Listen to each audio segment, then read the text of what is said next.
दोस्तों, हमें अपने चारों ओर दो तरह की बातें दिखाई पड़ती हैं। एक तरफ वो लोग हैं जो ये बोलते हैं कि भाग्य में जो लिखा है उसे टाला नहीं जा सकता, आप चाहे कुछ भी कर लो, जितना भाग्य में लिखा है उतना ही मिलेगा। वहीं दूसरी तरफ ऐसे भी लोग हैं जो हमें कर्म आधारित जीवन जीना सिखाते हैं कि जैसा कर्म करोगे वैसा फल मिलेगा, अच्छा करोगे अच्छा मिलेगा, बुरा करोगे बुरा मिलेगा। हमारे पास कहावतें भी ऐसी हैं कि बोया पेड़ बबूल का तो आम कहाँ से होए। तो समाज एक ही है, लेकिन दो तरह की हमें विचारधाराएं देखने को मिलती हैं। एक भाग्यवादी विचारधारा है जहाँ पर नियति ने सब कुछ पहले से कर रखा है, और एक हमारी कर्म आधारित विचारधारा है जहां हम कॉज एंड इफेक्ट देखते हैं कि जैसा कर्म हम करेंगे वैसा फल हमें मिलेगा।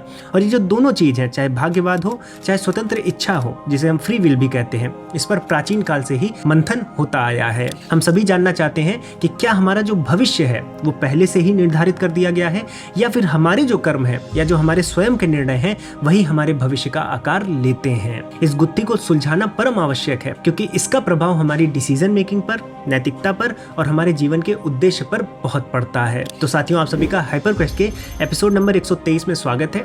आज के एपिसोड में हम ये जानेंगे कि जो हमारी असफलताएं होती हैं या जो हमारी सफलताएं होती हैं, इन चीजों के लिए हम कितने जिम्मेदार होते हैं, और साथ में यदि हम निर्णय लेने के लिए पूरी तरह से स्वतंत्र हैं तो क्या यहाँ पर कोई भाग्य का रोल भी होता है या नहीं होता है। हम यहाँ पर फ्री विल को, डेस्टिनी को साइंटिफिक व्यू से भी, साइकोलॉजिकल व्यू से भी, और जितनी भी फिलॉसफीज हैं, चाहे वो वेस्टर्न हो या ईस्टर्न हो, चाहे सनातन धर्म का दर्शन हो या बुद्धिस्ट धर्म का दर्शन हो, उससे एनालाइज करेंगे और इस पहेली को सुलझाने का प्रयास करेंगे। तो साथियों, आप सभी चैनल को सब्सक्राइब कर लें। अब बिना किसी विलंब के आज के विश्लेषण को प्रारंभ करते हैं।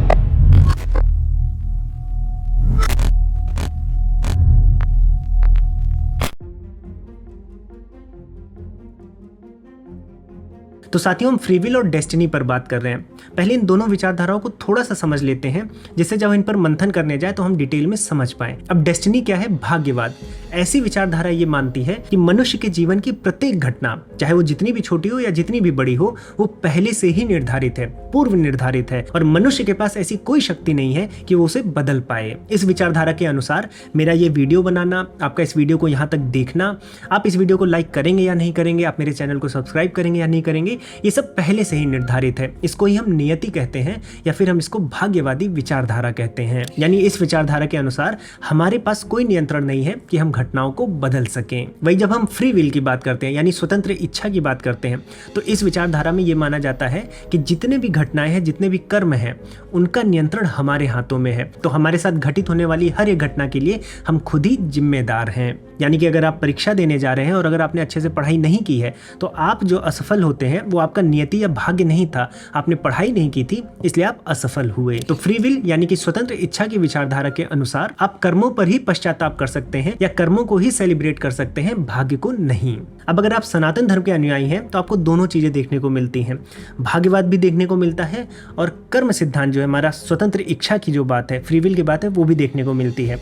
जैसे भाग्यवाद का एग्जाम्पल आपको श्री कृष्ण जी की कथा में मिलता है कि कंस को पता था कि जो 8वां पुत्र होगा वो उसका वध करेगा। ये पहले से ही भविष्यवाणी हो गई थी कि श्री कृष्ण जी उसका वध करेंगे। अब वो कितनी भी शक्ति लगा ले, कितने भी कर्म कर ले, लेकिन उसका वध होता है। तो ये कथा हमें मिलती है, ये भाग्यवाद की तरफ हमें इशारा करती है। ऐसे अगर आप फ्री विल का एग्जाम्पल देखेंगे तो सनातन धर्म में मिलेगा, हमें श्री कृष्ण जी के ही कर्म सिद्धांत में फ्री विल देखने को मिलती है। साथ में ही अगर आप वैशेषिक दर्शन में जाएंगे तो वहां पर महर्षि कणाद जी भी कहते हैं कि वेगा संयोग विशेष विरोधी, यानी प्रत्येक क्रिया के बराबर और उसके विपरीत एक प्रतिक्रिया होती है। यानी वहां पर हम कॉज एंड इफेक्ट देखते हैं। जैसे कि हम न्यूटन का एक लॉ ऑफ मोशन जानते हैं कि each action has an equal and opposite reaction. तो साथियों, हमारे आप जैसे जो साधारण मनुष्य हैं वो इसी दुविधा में फंसे रह जाते हैं कि हम भाग्यवाद को माने कि फ्री विल को माने। तो ये वीडियो आपके लिए बहुत लाभदायक होने वाली है। तो आइए सबसे पहले देखते हैं कि विज्ञान ने इन विषयों पर क्या प्रगति की है।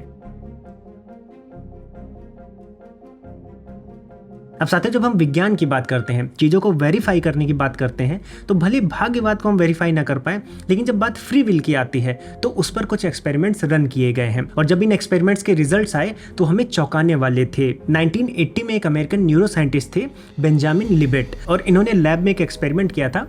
कई पार्टिसिपेंट्स को उन्होंने वहां पर बैठाया, सबको उन्होंने फिंगर मूवमेंट करने को कहा था, और एक मशीन EEG, इलेक्ट्रोइंसेफेलोग्राम होता है, इसके माध्यम से उन्होंने उनकी ब्रेन एक्टिविटी को ऑब्जर्व ऑब्जर्व किया। अब इस ऑब्जर्वेशन में वो क्या पाते हैं, वो ये पाते हैं कि जब कोई डिसीजन लेता है फिंगर को मूव करने का, तो उसके पहले ही उसके ब्रेन में कुछ एक्टिविटी स्टार्ट हो जाती है। इसे लिबेट रेडीनेस पोटेंशियल कहते हैं, यानी आरपी कहते हैं। और इस एक्सपेरिमेंट में पता चला कि कोई भी व्यक्ति कोई डिसीजन लेता है, कोई निर्णय लेता है, तो उसके 550 मिलीसेकंड पहले ही उसको रेडीनेस पोटेंशियल के सिग्नल्स मिल जाते हैं, यानी ब्रेन उस एक्टिविटी को करने के लिए, उस डिसीजन को लेने के लिए पहले से ही तैयार हो जाता है। और इसके विषय में जो अवेयरनेस आती है उस निर्णय को लेने की, वो उसको 200 मिलीसेकंड बाद मिलती है। यानी कि जो हमारी अवेयरनेस है डिसीजन लेने की, निर्णय लेने की, उसके पहले ही हमारी ब्रेन एक्टिविटी शुरू कर देता है। यानी ब्रेन हमारा पहले निर्णय लेता है और उसका आभास हमें बाद में होता है। अब इसके कॉन्सिक्वेंसेस क्या है, इसको समझने के लिए मैं एक छोटा सा एग्जांपल बताता हूं जिससे आपको ये बात समझ में आए।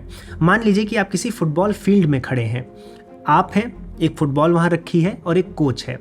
कोच ने आपको बोला कि आप इस फुटबॉल पर किक करें और आपके पैर ने उसको किक कर दिया। लेकिन जब आपने किक कर दिया तब आपको पता चला कि कोच ने मुझे किक करने को बोला था और इसलिए मैंने बॉल को किक किया है। तो यहाँ पर क्या हो रहा है, कोच ने बोला और आपके पैर ने किक कर दिया। अभी आप इस इंफॉर्मेशन को प्रोसेस ही नहीं कर पाए, लेकिन जब बॉल किक हो गई तब आपको ये रियलाइजेशन हुई कि हाँ, मैंने ये निर्णय लिया है, चूंकि मेरे कोच ने बोला था इसलिए मैंने इस बॉल को किक कर दिया।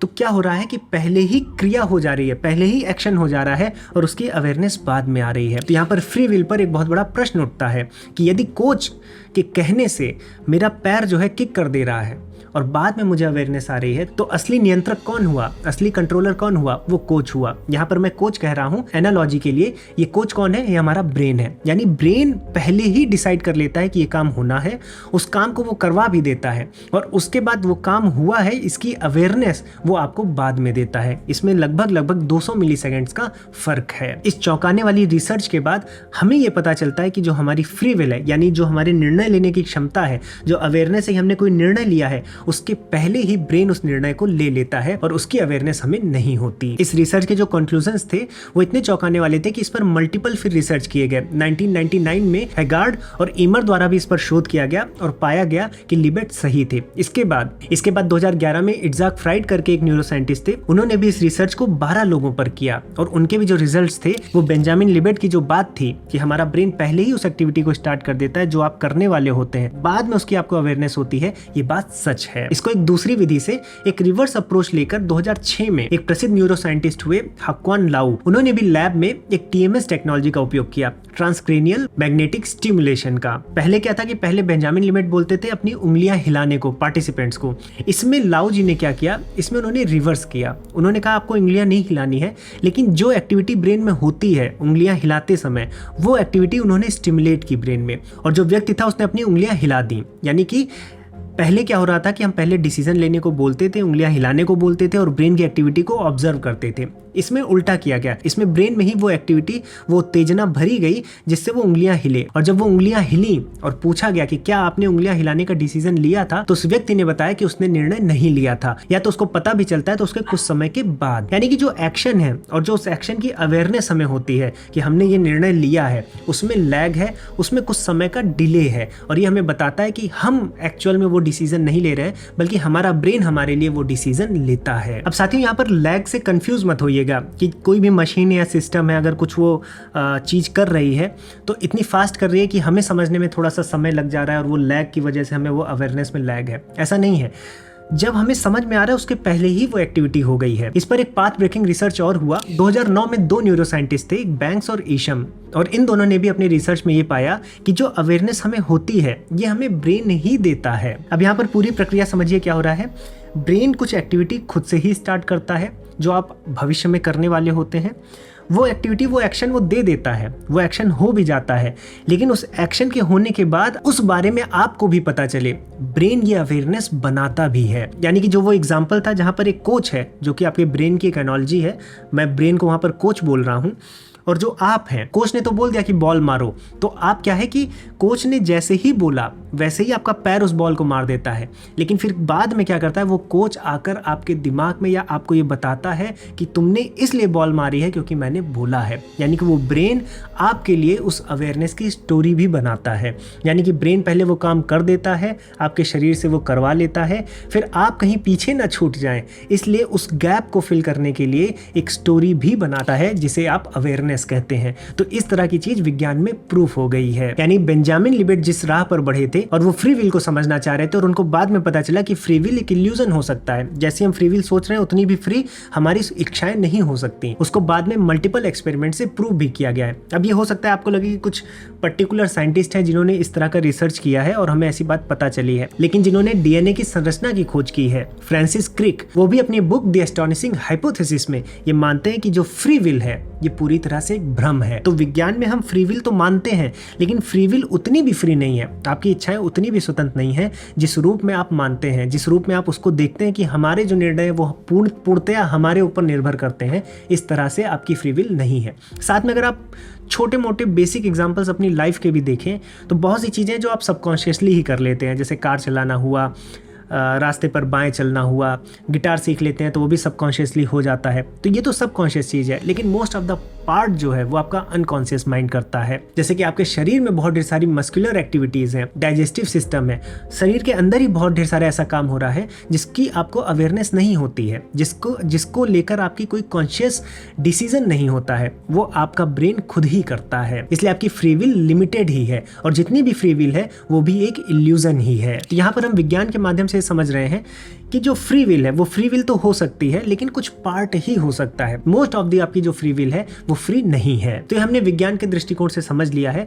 अब हम दर्शनों के, फिलोसफीज के दृष्टिकोण से, चाहे वो वेस्टर्न फिलोसफी हो या ईस्टर्न फिलोसफी हो, ये समझने का प्रयास करेंगे कि भाग्यवाद और फ्री विल में क्या सच है। अब साथियों, जो नियति है, डेस्टिनी है, और जो फ्री विल है, ऐसे विषयों पर जितनी भी फिलॉसफीज हैं, और प्राचीन काल से ही जितने भी ग्रीक फिलॉसफीज हैं या फिर भारतीय दर्शन है, इन पर ढेरों काम हुआ है।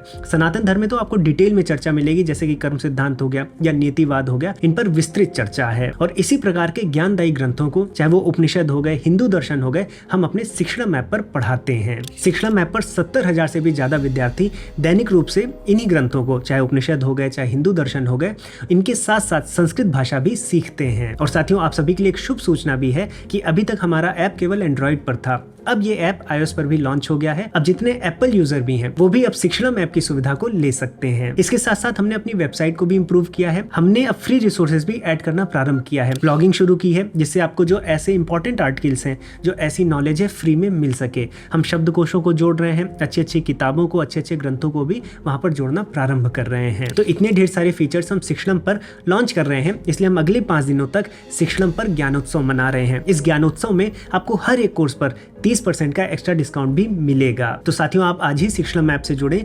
यदि आपको कोई समस्या है, कोई क्वेरी है, किसी कोर्स के बारे में जानना है, कैसे पढ़ाया जाएगा, इन सभी चीजों के बारे में वैसे तो डिटेल में दिया है, यदि आपको पूछना भी है तो नीचे एक नंबर आ रहा होगा, आप हमारी टीम से जुड़कर अपने सभी समस्या के समाधान भी पा सकते हैं। तो सारी डिटेल्स और शिक्षणम से जुड़ी हुई लिंक आपको नीचे कॉमेंट सेक्शन और डिस्क्रिप्शन बॉक्स में मिल जाएगी। आप एक बार जरूर जुड़े, हमारा आपको पूरा सपोर्ट रहेगा। आइए अब वीडियो में आगे बढ़ते हैं। अब साथियों, जब फिलोसफीज की तरफ हम बढ़ते हैं, दर्शनों की बात करते हैं, तो फिलोसफीज और दर्शन में, चाहे वो वेस्टर्न फिलोसफी हो, चाहे वो भारतीय दर्शन हो, फ्री विल और डेस्टिनी यानी भाग्यवाद और स्वतंत्र इच्छा, इनको दो अलग अलग चीज नहीं देखी गई है। ऐसा नहीं माना जाता कि कोई एक गलत है और कोई एक सही है। लगभग हर एक फिलोसफी में इन दोनों में सामंजस्य देखा गया है। आप वेस्टर्न फिलोसफी की बात करेंगे तो एक कॉन्सेप्ट है कंपैटिबिलिज्म का, यानी कि नियति यानी आपका भाग्य और फ्री विल आपकी स्वतंत्र इच्छा में एक सामंजस्य होता है। इस विचार को ह्यूम और कांट, इन दोनों वेस्टर्न फिलोसफर्स ने आगे बढ़ाया है।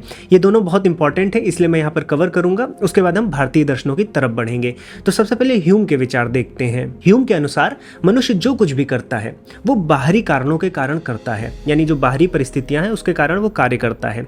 लेकिन बाहरी परिस्थितियों में जो भी कारण है उस पर वो प्रतिक्रिया ही देता है, और ये प्रतिक्रिया उसकी आंतरिक इच्छाओं से होता है। यानी कि बाहरी कारण है जिस पर हम प्रतिक्रिया देते हैं, निर्णय लेते हैं, लेकिन ये जो निर्णय होता है ये हमारी आंतरिक इच्छा से, आंतरिक कारणों के कारण होता है। तो ह्यूम मानते हैं कि आपकी एक फ्री विल होती है जो आपके अंदर से आती है, आपकी आंतरिक इच्छाओं के कारण आप कोई कार्य करते करते हैं, लेकिन वो ये भी मानते हैं कि जो आपकी फ्री विल है, जो आपकी आंतरिक इच्छा है, ये कभी ना कभी बाहरी कारणों के कारण बनी थी, यानी कि वो भी पूर्ण रूप से स्वतंत्र नहीं है। इसको एक एग्जाम्पल से समझेंगे। मान लीजिए कि एक व्यक्ति चोरी करता है। अब जिस व्यक्ति ने चोरी की है, क्या उसकी ये स्वतंत्र इच्छा है, फ्री विल है? तो ऐसा नहीं देखा गया है। चोरी तो वो इसलिए कर रहा है कि उसके घर में कुछ सामान नहीं होगा या फिर वो गरीब होगा, तो ये उसकी आंतरिक इच्छा है कि मेरे घर में खाना आ जाए या मेरे घर में पैसा आ जाए।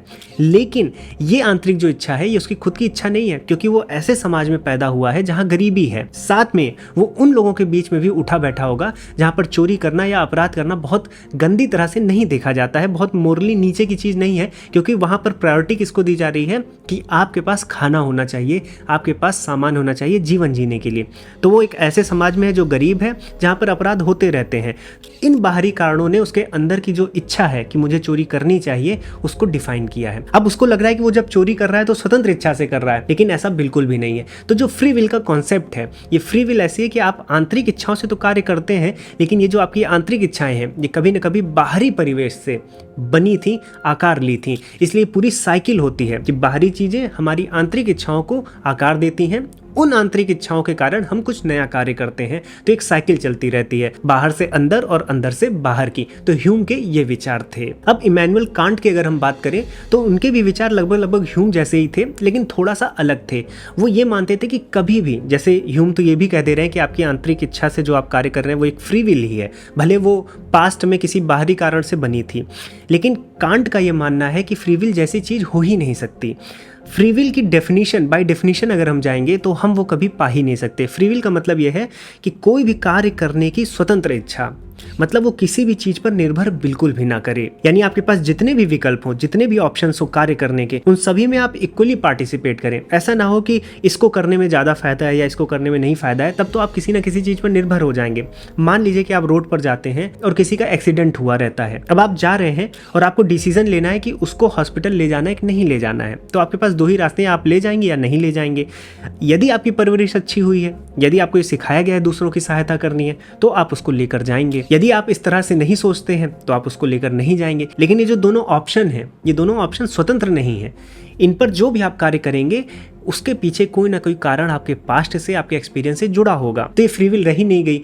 यानी कि यदि आप उसको हॉस्पिटल ले भी जाते हैं तो कुछ ना कुछ रीज़न ऐसे पास्ट में हुए हैं जो डिसाइड करते हैं कि आप उसको हॉस्पिटल ले जाएंगे।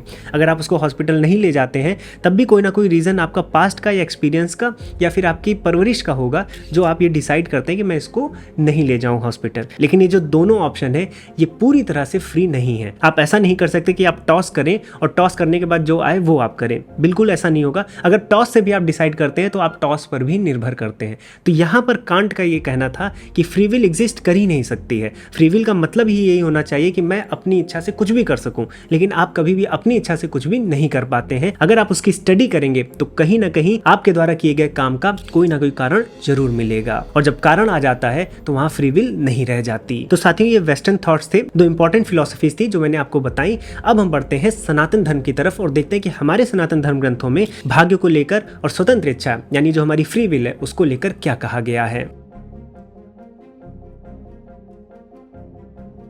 अब साथियों, जब हम सनातन धर्म की बात करते हैं तो यहाँ के भी धर्म दर्शनों में जो भाग्य है और फ्री विल है, इन दोनों में एक सामंजस्य देखा गया है। जब ऋषियों ने देखना प्रारंभ किया, क्योंकि भाग्य को तो नहीं देखा जा सकता, कर्म पर एनालिसिस की जा सकती है, तो सबसे पहले उन्होंने कर्म को देखा और ये पाया कि अभी वर्तमान में हम जो कुछ भी कर रहे हैं उसमें पास्ट के जो कर्म है उनके फल भी हमें दिखते हैं। हमारी परिस्थितियों में दिखता है कि पास्ट में जो कुछ भी हमने किया है उसका कुछ ना कुछ रिजल्ट यहाँ पर है, और जो वर्तमान में हम कर रहे हैं वो हमारे भविष्य को डिसाइड करेगा। तो एक तरह से उन्होंने कर्मों को विभाजित करना प्रारंभ किया। अब यहाँ पर एक बेसिक फिलॉसफी ये भी है हमारी कि हम हर समय कर्मों से लिपटे रहते हैं, चाहे वो कर्मों के फल हो, कर्माशय हो, जिन्हें हम कर्म विपाक भी कहते हैं, और जो अभी हम कर्म कर रहे हैं तो कर्म से तो हम लिपटे हुए हैं। इसी कर्म के बंधन से मुक्त होने को हम मोक्ष कहते हैं या दुखों की निवृत्ति कहते हैं। तो ये बेसिक फिलॉसफी थी। लेकिन जो मूल प्रश्न है वो ये है कि वर्तमान में हम जो भी कर रहे हैं उसमें कितना भाग्य है, यानी कितना पहले की चीज है जो अफेक्ट कर रही है, और कितना स्वतंत्र है, जो हम अभी कर रहे हैं और जिसके रिजल्ट की जिम्मेदारी हम अपने ऊपर ले सकते हैं। अब भाग्य पर, फ्री विल पर बहुत चर्चाएं हुई हैं, लेकिन इसमें एक बहुत महत्वपूर्ण चर्चा होती है द्रौपदी और युधिष्ठिर जी के बीच में, जब उनका वनवास चल रहा होता है। ये आपको वन पर्व के 31वें अध्याय से 33वें अध्याय में मिलेगा, जहां पर द्रौपदी युधिष्ठिर से कई प्रश्न करती हैं भाग्य को लेकर, फ्री विल को लेकर। वो युधिष्ठिर से पूछती हैं कि आप धर्मराज हैं, हमेशा सही कर्म किए हैं, तो आपके भाग्य में वनवास कैसे आया? यानी कि आप सही कर्म कर रहे हैं तो आपको सही फल मिलना चाहिए, और यदि वनवास आया है वहां पर आप दुख काट रहे हैं तो ऐसा क्यों हुआ? इस तरह के बहुत ढेर सारे क्वेश्चंस हैं जो द्रौपदी युधिष्ठिर से करती हैं। अगर आप इस चर्चा को पढ़ेंगे तो सनातन धर्म के जो दर्शनों का ज्ञान है वो इस कथा के माध्यम से, इस इंसिडेंट के माध्यम से आपको पता चलेगा। तो द्रौपदी जी और युधिष्ठिर जी के इस डिस्कशन में हम आगे बढ़ेंगे। उसके पहले जो अभी मैंने बात की कि ऋषियों ने जो कर्म है उनको विभाजित किया, जिससे वो स्टडी कर पाए कि किस किस तरह के कर्म होते हैं। मूलतः 3 तरह के कर्म देखे गए। आपने प्रारब्ध सुना होगा, ऐसे एक आरब्ध होता है और एक अनारब्ध होता है। प्रारब्ध वो कर्म होते हैं जो पिछले जन्मों के आपके सभी कर्मों का संचित कर्म है, यानी कि जितने भी कर्म आपने किए हैं जिनका अभी फल नहीं मिला है और कोई श्योरिटी नहीं कि आपको इस जन्म में भी मिलेगा या अगले आने वाले जन्मों में मिलेगा, लेकिन ये सभी पिछले जन्मों के जो कर्म संचित होते हैं उन्हें प्रारब्ध कहते हैं। वो डिसीजन लेते हैं कि आपको किस तरह की योनि, किस तरह की देश काल परिस्थिति में आपका जन्म होगा, तो इसे प्रारब्ध कर्म कहते हैं। इसको हम भाग्य भी कह सकते हैं। दूसरे आरब्ध कर्म होते हैं जिनका फल मिलना चालू हो जाता है। तो जो भी कर्मों का फल आपको इस जीवन में मिल रहा है उसे आरब्ध कर्म का फल कहते हैं। बहुत से ऐसे कर्म भी आप करते हैं इसी जीवन में जिसका फल इसी जीवन में मिलता है। जैसे आप मान लीजिए धान बोते हैं तो कुछ समय बाद उसकी फसल काटते हैं, तो ये कर्म आपने यहीं किया और उसका रिजल्ट आपको यहीं मिल गया। बहुत से ऐसे कर्म हैं जिनका फल आपको मिलना भी शुरू हो गया, तो ये सभी आरब्ध कर्म में आते हैं। और तीसरा होता है अनारब्ध कर्म। अनारब्ध कर्म मतलब होता है जिसका फल अभी मिलना प्रारंभ नहीं हुआ है, यानी वर्तमान के ऐसे कर्म जिनका फल आपको या तो भविष्य में मिलेगा या तो दूसरे आगे आने वाले जन्मों में मिलेगा, उसको अनारब्ध कर्म कहते हैं। तो एक तरह से देखा जाए तो जो प्रारब्ध कर्म है वो भाग्य की तरह हो गया। आरब्ध कर्म जो है वो आपकी फ्री विल हो गई, जो आप खुद से निर्णय ले रहे हैं, खुद से कर रहे हैं। आरब्ध और अनारब्ध। अब अनारब्ध क्या है? जिसका फल आपको भविष्य में मिलेगा या हो सकता है अगले जन्मों में मिले। आरब्ध का फल आपको इसी जीवन में मिल जाता है प्रत्यक्ष रूप से। तो यहाँ पर सनातन धर्म का उपदेश है कि अपने प्रारब्ध को वैसे ही स्वीकार करना चाहिए, लेकिन जो आपका आरब्ध है, जो आपके कर्म है, जो आप यहाँ कर रहे हैं, उसको आपको अच्छे से अच्छा करना चाहिए, जिससे आपके जो अनारब्ध कर्म है, जो आपको भविष्य में मिलने वाला है, वो अच्छा हो। अब यहाँ पर देखा जाए तो हम प्रारब्ध का कुछ नहीं कर सकते, क्योंकि ऐसा माना गया है फिलोसॉफिकली ये हमारे पास्ट के कर्म हैं जो हमको फल दे रहे हैं, क्योंकि क्रिया पर प्रतिक्रिया होती है। आपने कोई क्रिया की है पास्ट में तो उसकी प्रतिक्रिया आपको मिलेगी मिलेगी। अब पास्ट में क्या किया है इस पर हम स्टडी नहीं कर सकते हैं, इसलिए इसको प्रारब्ध और भाग्य की तरह देखा गया। लेकिन जो आरब्ध है, जो अभी आप कर रहे हैं, जिसका रिजल्ट आपको मिल जाता है, इस आरब्ध पर हमें काम करने की जरूरत है, क्योंकि आरब्ध कर्मों में भी ये देखा गया है कि अगर हम ये कहें कि सही कर्म का फल सही ही होगा तो ऐसा अक्सर देखा नहीं जाता। हम बहुत मेहनत करते हैं किसी चीज में लेकिन असफल हो जाते हैं, हम दिन रात की मेहनत करते हैं फिर भी असफल हो जाते हैं। तो यहाँ में कॉज एंड इफेक्ट दिखता नहीं है। तो इस पर ही द्रौपदी जी ने युधिष्ठिर जी से चर्चा की है। इसके पहले दर्शनों में ये जो आरब्ध कर्म है जिनके फल हमें मिलते हैं, इसमें भी माना गया है कि 2 तरह के फल मिलते हैं। एक दृष्ट फल जो आपको प्रत्यक्ष रूप से तुरंत मिल जाता है, एक अदृष्ट फल जो आपको लगता है कि जिसका परिणाम हमें मिला नहीं है, लेकिन उसका परिणाम कहीं ना कहीं आपको मिल गया होता है, वो आपको दिखता नहीं है। हो सकता है वो आगे जाकर आपको प्रत्यक्ष रूप से दिखे। अब जो मैं द्रौपदी जी और युधिष्ठिर जी की चर्चा की बात कर रहा हूँ, ये वन पर्व के 33वें अध्याय में अगर आप 15वां 16वां श्लोक देखें तो वहां पर आरब्ध कर्मों की ही वो बात कर रही हैं कि ऐसे कर्म जिनका आपको प्रत्यक्ष फल मिल जाता है 1 दिन में, 2 दिन में, 1 साल में, 2 साल में, जितनी भी जैसी मेहनत होती है, जैसे भी उस कर्म की समयावधि होती है, यदि आपको प्रत्यक्ष फल मिलता है तो उसको द्रौपदी जी ने यहाँ पर पुरुषार्थ या प्रयत्न कहा है। यानी आरब्ध कर्मों को एक तरह से उन्होंने उसमें से वो कर्म जिसका आपको प्रत्यक्ष फल तुरंत मिल रहा है उसको प्रयत्न शब्द से डिनोट किया है। तो जो आरब्ध कर्म है उनमें से वो कर्म जो आप तुरंत करते हैं और जिसका प्रत्यक्ष फल मिलता है, चाहे किसी एग्जाम की तैयारी हो गई या आप कोई फसल बो रहे हैं, या ऐसे कर्म जैसे मैं ये वीडियो बना रहा हूँ तो ये वीडियो मैं शूटिंग कर रहा हूँ तो इसका तो रिजल्ट तुरंत मुझे मिल जाएगा 1 दिन में, 1 हफ्ते में, तो ये प्रयत्न में है। इसके साथ साथ 2 चीज़ें और उन्होंने रखी, ईश्वर विधान और संयोग। तो उन्होंने आरब्ध कर्म जो वर्तमान का कर्म है जिसके फल हमें मिलते ही मिलते हैं उसको 3 कैटेगरी में और डिवाइड किया। उन्होंने बताया कि आपके जो वर्तमान के कर्म हैं उसमें 3 तरह के फल या 3 तरह के कर्म देखे गए हैं, एक ईश्वर विधान, एक प्रयत्न, एक संयोग। आइए तीनों को समझते हैं।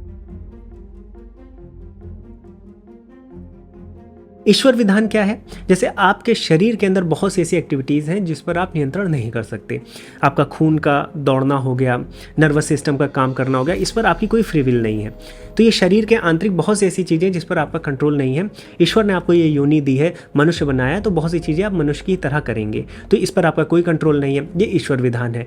बाहरी भी ऐसी चीज़ें हैं जिस पर आपका कोई कंट्रोल नहीं है, जैसे ग्रेविटी हो गई, ग्रेविटी पे आपका इतना कंट्रोल नहीं है। या सीजन्स हो गए, किस तरह से सीजन्स चेंज हो रहे हैं, पृथ्वी की सूर्य के अराउंड जो गति है या चंद्रमा की जो पृथ्वी के अराउंड गति है उससे क्या चीज़ें हो रही हैं, ये सब ईश्वर विधान है। तो ये भी आपको अफेक्ट करते हैं, आपके कर्मों को अफेक्ट करते हैं, तो इनको ईश्वर विधान की तरह रखा गया। उसके बाद प्रयत्न, मैंने जैसे आपको बताया कि जो भी आप स्वयं से अपनी फ्री विल से प्रयत्न करते हैं जिसका फल आपको कुछ समय में मिल जाता है, इसी जीवन में मिल जाता है, उसको प्रयत्न कहा गया। और तीसरा उन्होंने कहा संयोग। अब मान लीजिए आप प्रयत्न करते हैं किसी फल के लिए, लेकिन आपसे अच्छा प्रयत्न कोई दूसरा कर रहा है और फल एक ही है, तो ये संयोग है कि आपका जो प्रतिद्वंदी है वो आपसे अच्छा प्रयत्न कर रहा है, तो इस वजह से आप उस फल को मिस कर जाएंगे। तो ये संयोग की बात होती है कि आपको वो चीज़ें मिलती हैं नहीं मिलती हैं प्रयत्न करने के बावजूद। तो 3 चीज़ें हैं, ईश्वर विधान है, आपका खुद का प्रयत्न है और संयोग है। ये 3 चीजें डिसाइड करती हैं कि आपको फल कैसा मिलेगा। इसलिए यहाँ पर द्रौपदी जी युधिष्ठिर से ये भी कहती हैं कि प्रत्येक व्यक्ति को और आपको ये चिंता नहीं करनी चाहिए कि मेरे जो प्रयत्न हैं वो विफल होंगे, क्योंकि आप प्रयत्न तो कर ही रहे हैं। और अगर आपको ये डर सता रहा है कि आप कितना भी प्रयत्न कर लें आपको रिजल्ट नहीं मिलेगा, तो ये याद रखिएगा कि वहां पर ईश्वर विधान और संयोग भी होता है। आप नीरज चोपड़ा जी का भी एग्जाम्पल ले लें, उन्होंने लास्ट ओलंपिक के बाद अपना स्कोर इंप्रूव किया है, लेकिन उसके बावजूद उनको रजत पदक मिला। क्यों? क्योंकि यहाँ पर संयोग था कि जो पाकिस्तान के खिलाड़ी थे उन्होंने ऐसा प्रयत्न किया था कि वो उससे आगे चले गए। तो ये संयोग की बात है। यदि वो पाकिस्तान के खिलाड़ी वहां नहीं होते तो नीरज चोपड़ा जी को स्वर्ण पदक मिलता। तो यहाँ पर प्रयत्न के साथ साथ संयोग भी आ गया। और ईश्वर का विधान भी है कि आप 4 साल तक जिस तरह से प्रयत्न किए उसमें आप इंजर्ड नहीं हुए, या इंजर्ड हुए फिर भी आप पार्टिसिपेट कर पाए। तो आपका जो वर्तमान का कर्म है उसमें 3 चीजें देखी गई हैं। इसमें कुछ भाग्य का भी है जिसको हम संयोग कहते हैं,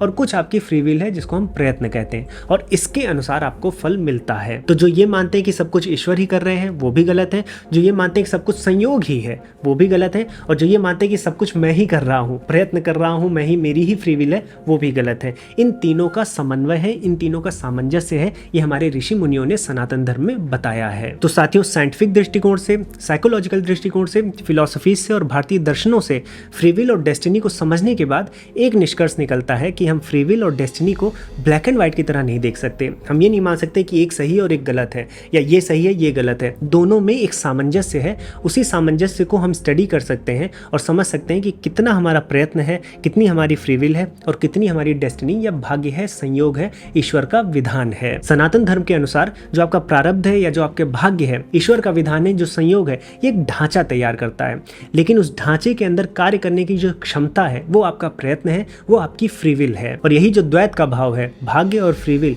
ये जो द्वैत का भाव है ये आपके जीवन में संतुलन लाता है और एक अच्छे मार्ग पर बढ़ने की प्रेरणा भी देता है। क्योंकि हम वैसे भी अतीत के कर्मों पर या भाग्य पर बल नहीं दे सकते, हम भाग्य भरोसे नहीं बैठ सकते, लेकिन जो भाग्य है वो डेफिनेटली अपना रोल प्ले करता है। साथ में हमारा जो प्रयत्न है उससे हम अपने भाग्य को बदल भी सकते हैं, यदि हमारे प्रयत्न में उतनी शक्ति हो। तो साथियों, इस विषय पर मैंने लगभग हर एक पहलू को इस वीडियो में कवर किया है। यदि आपको भारतीय दर्शन हो, चाहे वो वेदांत हो, सांख्य हो, या फिर आपका योग हो, न्याय हो, इन सभी के दृष्टिकोण से फ्री विल को, डेस्टिनी को समझना है तो आप हमारे शिक्षण मैप से भी जुड़ सकते हैं। आप सभी के लिए खुशखबरी भी है कि शिक्षण मैप अब iOS पे भी अवेलेबल है, यानी जो एप्पल यूजर हैं उनको भी अब शिक्षण मैप की सुविधा मिलने वाली है। साथ में जो हमारी एग्जिस्टिंग वेबसाइट है उसको हम और इम्प्रूव कर रहे हैं। आपके लिए जो फ्री रिसोर्सेज हैं, चाहे वो शब्दकोश हो, कुछ किताबें हो, या फिर ब्लॉग्स हो, अच्छे आर्टिकल्स हो, वो भी हम ऐड करना शुरू किए हैं। तो ये सब कुछ हमारा इस समय हो रहा है, इस समय सक्सेसफुल होता हुआ दिख रहा है। इसलिए हम अगले 5 दिन ज्ञानोत्सव मना रहे हैं, जिसमें आपको सभी कोर्सेज पर 30% का एक्स्ट्रा डिस्काउंट भी मिलेगा। तो आप शिक्षण मैप से जरूर जुड़े, वहां पर भी इस प्रकार की चर्चा मैं और डीप में भी करता हूं। और साथियों, मैं आशा करता हूं कि इस वीडियो के माध्यम से आपको फ्री विल और डेस्टिनी पर बहुत ढेर सारा ज्ञान मिला होगा। मैं चाहूंगा कि आप अपने दोस्तों में, परिवारजनों में वीडियो को साझा करें, कमेंट में अपने विचार बताएं, वीडियो को लाइक करें। चैनल को अगर आपने सब्सक्राइब नहीं किया है तो चैनल को भी सब्सक्राइब कर लें। अब साथियों, इस वीडियो को, इस टॉपिक को यहीं पर दूंगा विराम। अब मैं मिलूंगा एक नए टॉपिक के साथ नई वीडियो में। तब तक के लिए जय श्री राम।